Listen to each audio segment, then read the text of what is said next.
आदित्य जंगल में मेहनत से लकड़ियां काट रहा था। कुछ ही देर के बाद आदित्य लकड़ियों का गट्ठर बनाकर मुस्कुराता हुआ अपने आप से बोला,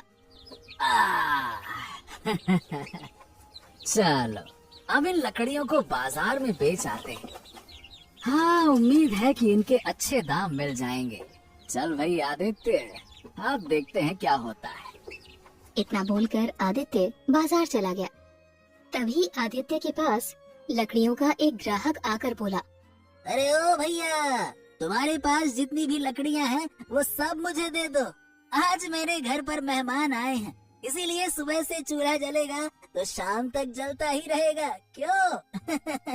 लाओ लाओ लाओ दो। हाँ सही बात है, शाम तक जलेगा। तो भैया जैसी आपकी इच्छा, ये लो सारी लकड़ियाँ। हाँ, सारी लकड़ियाँ 5 टके की हैं। 5 टके की? अरे भैया क्या बात कर रहे हो, 5 टका तो बहुत है। इससे अच्छा तो मैं खुद ही जंगल से लकड़ियाँ काट कर अपने घर न ले आऊं। 5 टके की? अच्छा तो फिर कितने दोगे भैया? 1 टके में अगर ये सारी लकड़ियाँ देने को तैयार हो तो ही मैं खरीदूंगा। हाँ। आदित्य अपने माथे का पसीना पोंछते हुए उस ग्राहक से बोला, हाँ ठीक है भैया, ले लो। ग्राहक 1 टका देकर लकड़ियां लेकर वहाँ से चला गया। आदित्य एक बहुत गरीब और मूर्ख लकड़हारा था। वो दिन भर जंगल में मेहनत से लकड़ियां काटता और शाम को लकड़ियों को बाजार में बेच जाता। लकड़ियां बेचकर उसे जो कुछ भी मिलता उसे वो रूखी सूखी खाकर अपनी पत्नी के साथ गुजारा कर रहा था। एक दिन आदित्य की पत्नी रुक्मणी आदित्य से बोली, सुनो जी, जब से हम इस गांव में आए हैं तब से गरीबी के ही दिन काट रहे हैं। ये गांव तो भुखड़ों का गांव है। यहाँ तो पेट भर के रोटी भी नसीब नहीं होती। यहाँ की जंगल भी बेकार है। कितनी भी लकड़ियाँ काटो, बाजार में सस्ते दामों में ही बिकती है। इससे अच्छा हम ऐसे गांव में चलते हैं जहाँ का जंगल भी अच्छा हो और वहाँ की लकड़ियाँ भी। ये सुनकर आदित्य मुस्कुराता हुआ अपनी पत्नी से बोला, अरे रुक्मणी, अपना गांव छोड़कर कहीं भटकना सही नहीं है।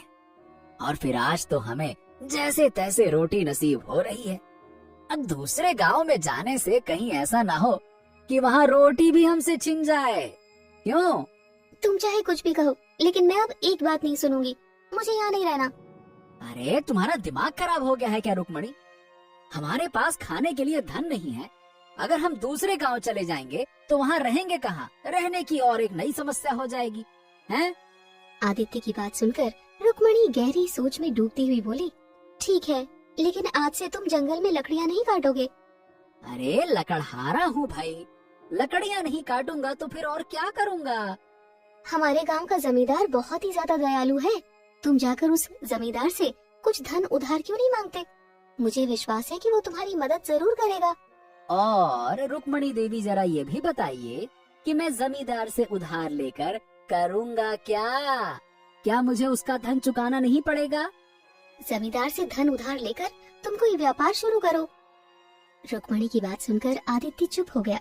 अगले दिन आदित्य गांव के जमींदार के यहाँ पर चला गया। आदित्य को देखकर जमींदार मुस्कुराता हुआ बोला, क्या बात है आदित्य, आज भैया तुम्हें मेरी हवेली की याद कैसे आ गई है?